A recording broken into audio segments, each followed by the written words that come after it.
চলে এসেছে লিচুর সিজন। আর এই সিজনে প্রতিদিন এরকম এক গ্লাস ড্রিঙ্কস আপনাদের শরীরের জন্য কিন্তু খুবই উপকারী।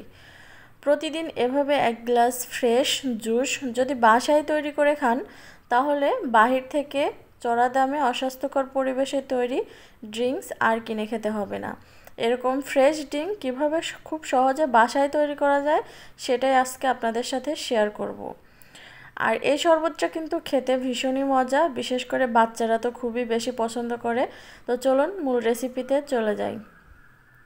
এখানে আমি কয়েকটা লিচু নিয়ে নিয়েছি। লিচুগুলোকে আধা ঘন্টার জন্য পানিতে ভিজিয়ে রেখেছিলাম, তারপর 2 থেকে 3 বার এটাকে পানি পাল্টে পরিষ্কার করে ধুয়ে নিয়েছি। এখন এগুলোকে খোসা ছাড়িয়ে নেব।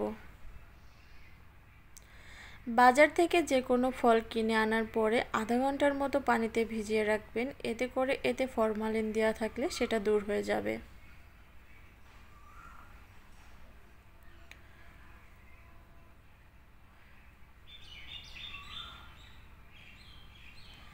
লিচুগুলোর খোসা ছাড়িয়ে নিয়েছি। সবগুলো একই পদ্ধতিতে আমি খোসাটা ছাড়িয়ে নেব।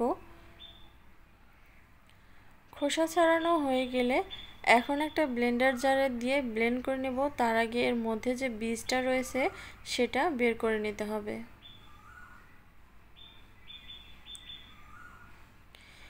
এই গরমে প্রতিদিন এরকম ঠান্ডা ঠান্ডা এক গ্লাস লিচি ড্রিঙ্কস খেলে আপনাদের মন প্রাণ সব ঠান্ডা হয়ে যাবে। আর এটা কিন্তু শরীরের জন্য খুবই উপকারী। তো খোসাটা ছাড়িয়ে নিয়েছি। এখানে পরিমাণ মতো দিয়ে দিচ্ছি চিনি, আর দিয়ে দিব একটা লেবুর রস।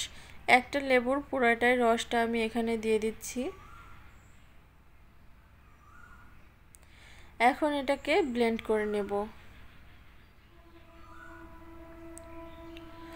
খুবই মিহি করে ব্লেন্ড করে তারপরে একটা স্ট্রেনারে সেঁকে নিয়েছি আমি। আর দেখতেই পারছেন এটা কতটা স্মুথলি হয়েছে।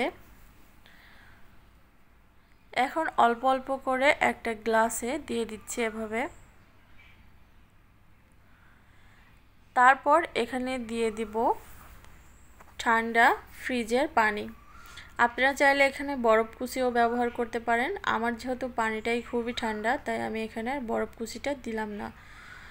লেবু দিয়ে এটাকে সার্ভ করে দিয়েছি আমি। আর দেখতেই পারছেন এটা কতটা লোভনীয় হয়েছে।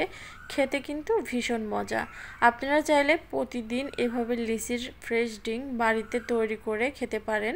বাহির থেকে আর কিনে খেতে হবে না। তো সবাই ভালো থাকবেন। আল্লাহ হাফেজ।